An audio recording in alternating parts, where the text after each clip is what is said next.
جو شخصیتیں جو اردو کے اور ادب کے جو مینار کی حیثیت رکھتی ہیں، جن کا ہمارے ساتھ شامل ہونا مشکل تھا، لیکن انہوں نے اصرار کیا کہ ایک چھوٹی سی تحریر انہوں نے مہتاب قدر کی نظر کی ہے، خاص طور پہ گزارش کی کہ آپ اسے ضرور پڑھیں۔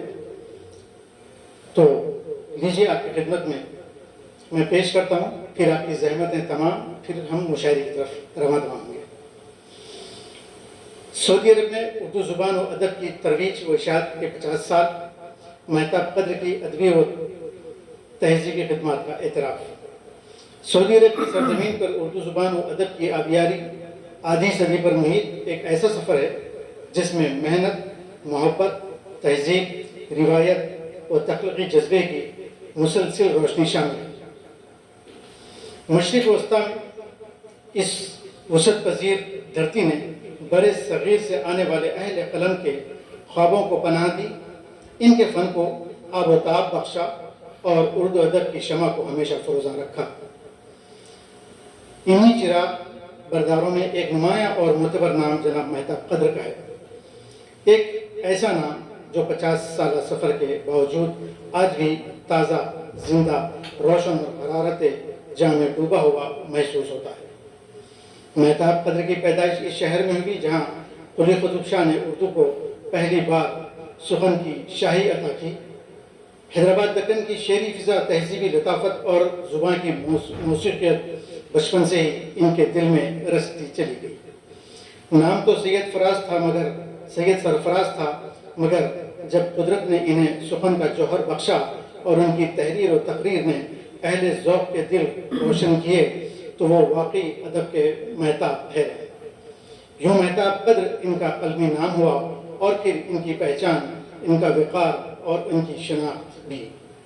مہتاب قدر کی شخصیت فنون لطیفہ کی لطافت اور انسانی تعلقات کی خوشبو سے بنی ہوئی، ان میں وہ شائستگی ہے جو صحافت کا شیوا ہے، وہ انکساری ہے جو حقیقی ادیبوں کی پہچان ہے، وہ خاموش وقار سے جو پہلے سن کر سمجھنے اور پھر بولنے کا ہنر سکھاتے ہیں۔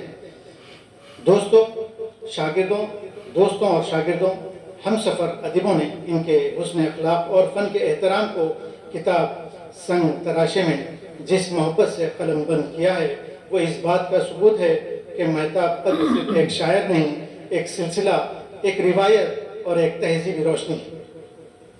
ان کے ہر عمل میں شفافیت، ہر گفتگو میں نرمی، ہر نظم میں نغمگی اور ہر تحریر میں سچائی بولتی ہے۔ سعودی عرب میں ان کا 50 برس پر محیط ادبی سفر ایک تاریخ ہے، وہ تاریخ جس میں مشاعرے بھی ہیں، بزم آرائیاں بھی، تحقیق کاوشیں بھی اور نوجوان لکھنے والوں کی سرپرستی بھی۔ انہوں نے جدہ اور مکہ کے حلقہ ادب کو صرف فعال ہی نہیں کیا بلکہ پورے خلیج کی اردو دنیا کو یکجا کرنے میں اہم کردار ادا کیا۔ ان کی میزبانی میں ہونے والے مشاعرے، ان کی ترتیب دیے گئے خصوصی شمارے، مختلف بزموں اور تنظیموں سے وابستگی اور سب سے بڑھ کر اردو تہذیب کی خاموش پاسداری، یہ سب ان خدمات کی بنیادیں جن پر آج جشن مہتاب قدر اپنی پوری شان سے کھڑا ہے۔ یہ جشن دراصل ایک فرد کی نہیں، ایک عہد کی توقیر ہے، وہ عہد جس میں انہوں نے محبت، لگن، استقامت اور خلوص کے ساتھ اردو کے چراغ کو نہ صرف جلائے رکھا بلکہ اس کی روشنی کو مزید وسیع کیا۔ یہ کہنا بے جانا ہوگا کہ اردو گلبن اور مہتاب قدر ایک سکے کے دو پہلو ہیں جو کبھی جدا نہیں ہو سکتے۔ اہل قدم کی حقیقی توقیر یہی ہے کہ انہیں جیتے جی وہ عزت ملے جس کے وہ حقدار ہیں۔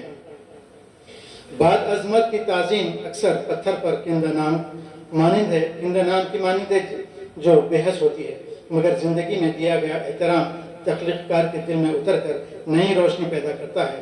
ادب آفرینوں کا حق ہے کہ وہ دیکھیں، ان کے لفظ نے کسی دل کو بدل دیا، کسی سوچ میں چراغ روشنی کیے اور کسی قاری کے اندر نئی صبح پیدا کی۔ اس کی خدمات کا اعتراف دراصل دنیا بھر میں اردو کی وسعت کا اعتراف ہے۔ وہ اس رشتے کے محافظ ہیں جو اردو زبان کی تہذیب انسانیت، دوستی، محبت اور جذبے سے جوڑتا ہے۔ آج اردو برادری فخر سے کہہ سکتی ہے کہ سعودی عرب میں اردو کے 50 سالہ تاریخ کا ایک درخشاں باب مہتاب قدر کے نام سے رقم ہے۔ ہم انہیں خلوص دل سے